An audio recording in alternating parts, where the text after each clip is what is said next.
குமரி மாவட்டம் நித்திரைவிளை அருகே தனது வீட்டின் முன் சுற்றுச்சுவர் கட்டுவதற்கு எதிர்ப்பு தெரிவித்து பெண் ஒருவர் போராட்டம் நடத்தியது பரபரப்பை ஏற்படுத்தியது.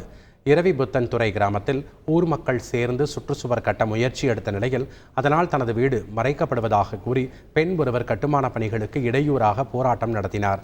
இதனால் ஆத்திரமடைந்த சிலர் பெண் மீது மண்ணை வாரி எறிய அப்பகுதி பரபரப்பானது. நிகழ்விடத்திற்கு வந்த போலீசார் மற்றும் அதிகாரிகள் இரு தரப்பினரிடமும் காவல் நிலையத்தில் வைத்து பேச்சுவார்த்தை நடத்தினர். மேலும் சுற்றுச்சுவர் தொடர்பாக நீதிமன்றத்தில் வழக்கு இருப்பதால் இரு தரப்பினரையும் கலைந்து போக அறிவுறுத்தினர்.